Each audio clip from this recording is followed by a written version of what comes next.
मेरे प्रिय बच्चों, परीक्षा शुरू होने वाली है। बस कुछ ही समय बचा है। आपको पूरा पाठ्यक्रम, सिलेबस कुछ ही हफ्ते में पूरा करना है। अगर आप अपनी परीक्षा में अच्छे मार्क्स लाना चाहते हो, तो आपको आज कुछ टिप्स देता हूँ। और उसमें सबसे पहला टिप्स होगा, जो एक ही टिप्स ऐसा होगा जो आप अपने पाठ्यक्रम को पढ़ा है उसे अच्छे से पूरा कर जाएंगे। मुझे उम्मीद है आपने अपना पाठ्यक्रम पढ़ लिया होगा, अच्छे से तैयार कर लिया होगा। पूरे साल आपने बहुत मेहनत की है। अब तो बस आपको परीक्षा के लिए तैयार करना है। अपनी परीक्षा को तैयार करने के लिए मैं हमेशा एक सलाह देता हूँ कि जिस विषय की आप तैयारी कर रहे हैं, सबसे पहले आप उस विषय के लगभग 10 से 15 साल के पेपर इकट्ठा कर लें। फिर इन प्रश्न पत्रों को, जिनको हम क्वेश्चन पेपर कहते हैं, उनको रिवाइज करें। ऐसा करेंगे तो आपको ये मालूम होगा कि मेरी परीक्षा में किस टाइप के प्रश्न आने वाले हैं। कुछ प्रश्न आपके लघु उत्तरीय होंगे, कुछ लॉन्ग आंसर्स होंगे, कुछ एमसीक्यूज होंगे। आपको उस पेपर का जो पैटर्न है वो मालूम पड़ जाएगा। आपके जो क्वेश्चन पेपर हैं उनको पढ़ते वक्त आप ये भी ध्यान दें कि कौन कौन से टॉपिक आपके पाठ्यक्रम से हट गए हैं। उन टॉपिक पर आप अपना समय नष्ट न करें।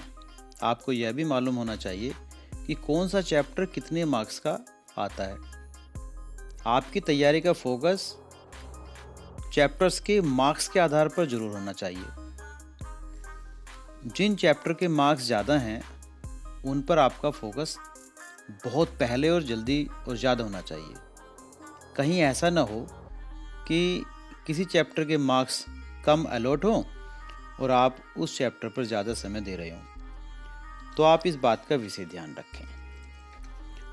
अब आपको करना क्या है?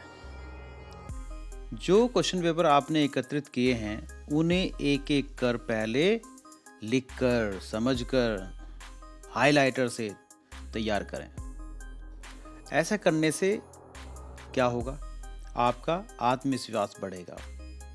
मैं गारंटी के साथ कहता हूँ, जब आप 10 साल के प्रश्न पत्रों को पढ़ चुके होंगे तो आपको महसूस होगा कि मेरा विषय कंप्लीट तैयार हो गया है। ऑलमोस्ट सभी क्वेश्चंस आपके कवर हो जाते हैं। पिछले वीडियो में हमने स्टडी प्लान और टाइम मैनेजमेंट पर बात की थी। आज फिर आपको यही बोलूँगा कि आप अपना टाइम टेबल बार बार न बदलें। जो टाइम टेबल आपने सेट किया है, अगर आपने 10 से 12 घंटे पढ़ने का प्रण लिया है, उसी को आप फॉलो करें। सभी 10 साल के प्रश्न पत्र को जब आप कंप्लीट कर चुके होंगे तो उसके बाद क्या करना है? उसके बाद करना ये है, जिस विषय को आप तैयार करना चाहते हैं उस विषय का कोई अनसॉल्व्ड क्वेश्चन पेपर लें और उस पेपर को सॉल्व करें। ध्यान रहे, जितना समय उस पेपर को सॉल्व करने के लिए किसी बोर्ड ने दिया है उसी टाइम के अंदर आपको पेपर पूरा करना है। जब आप उसको सॉल्व कर रहे होते हैं तो ये समझें कि हम किसी परीक्षा हॉल में बैठे हैं। किसी बुक से हेल्प ना लें। कहीं पर किसी तरह से आपसे ये गलती ना हो कि आप उस क्वेश्चन को करते वक्त अपने आप खुद गलती कर बैठें। जितना समय आपको दिया है उसी में ही आप पूरा करें। इससे होगा क्या? इससे ये होगा कि आपको अपनी राइटिंग पावर, आपकी राइटिंग स्किल और राइटिंग स्पीड की जानकारी मिल जाएगी। क्या आप उस अलॉटेड टाइम में उस क्वेश्चन पेपर को कर पाते हैं या नहीं। अगर वो पेपर कंप्लीट नहीं हो पाता है तो समझ लीजिए आप स्लो राइटर हैं, आप उसको थोड़ा सा फास्ट करें।